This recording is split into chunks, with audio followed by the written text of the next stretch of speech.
Bonjour à tous et bienvenue dans ce nouvel épisode.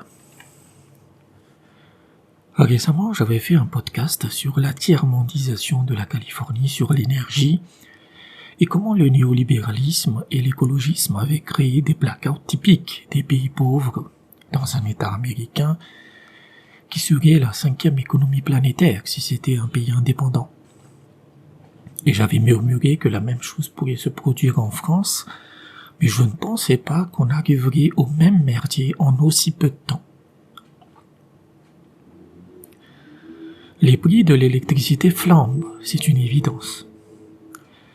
Mais cette flambée a deux principales causes qui n'ont rien à voir avec la production réelle de l'électricité ou de son prix, notamment en France.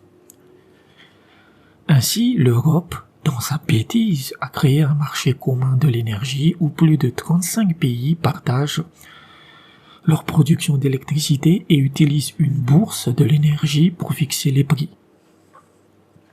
On est donc dans une logique néolibérale la plus sauvage. Sauf qu'un marché ne réagit pas à des stimulus rationnels ou réels.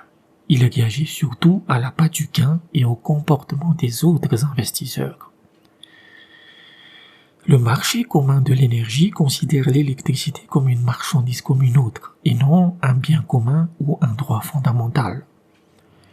De ce fait, il obéit à la principale logique de l'offre et de la demande qui est que ce qui est rare est cher. Aujourd'hui, vous avez des investisseurs et même des producteurs d'électricité en Europe qui baissent artificiellement exprès leur production afin de faire monter les prix et de se faire un max de pognon.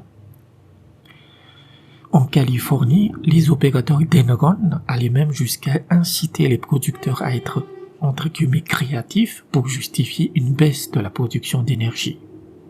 Fermez les guillemets. On voit la même chose en Europe si on regarde les prix de l'énergie en temps réel sur la bourse. La production d'électricité est largement suffisante en Europe, mais la débilité du marché commun de l'énergie fait que toutes les hausses sont artificielles ou idéologiques. On voit dans ce graphique que c'est des prix en temps réel, c'est-à-dire que c'est des prix qui vont varier selon chaque heure en fait, parce que la consommation d'énergie est variable avec des pics et des creux d'utilisation de l'électricité. Dans tous les pays qui sont dans le marché commun de l'énergie, vous avez une moyenne de 350 à 450 € le mégawattheure. L'Angleterre n'est pas dans ce marché, elle est déjà moins affectée. Mais si on regarde les prix de l'électricité en Espagne et au Portugal, alors vous avez une différence de prix qui est divisée par 3 à 6. Dans les heures de pointe, on va dire ces derniers jours, c'est autour du 20 au 25 septembre, donc c'est des heures de pointe, l'électricité en France coûte 450 € le mégawattheure. Tandis que celles du Portugal et de l'Espagne sont à 117 €. 117 €. Donc quasiment 4 fois moins.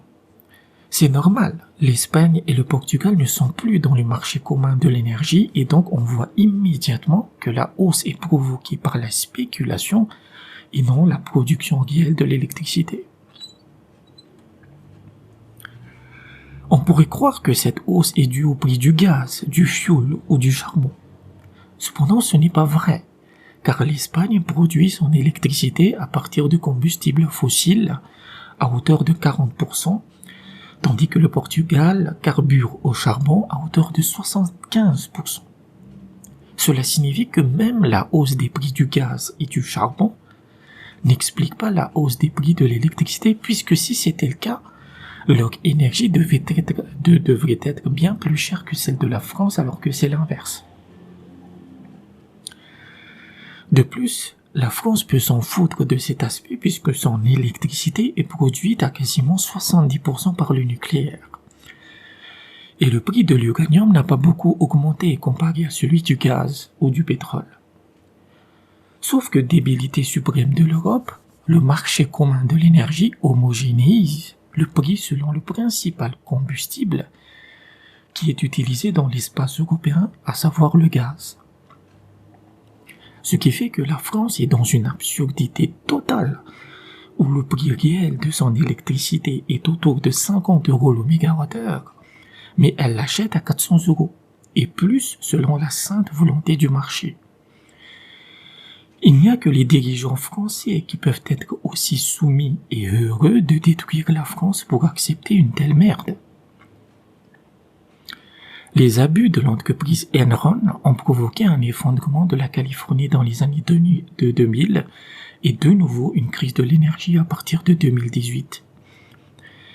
L'électricité n'est pas un produit financier, elle est l'essence vitale des personnes les plus pauvres comme les plus riches.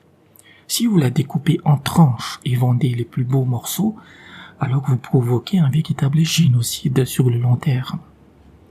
En résumé, les investisseurs parient sur la hausse du prix de l'électricité, donc par effet cliquet, ils parient aussi automatiquement sur la baisse de production.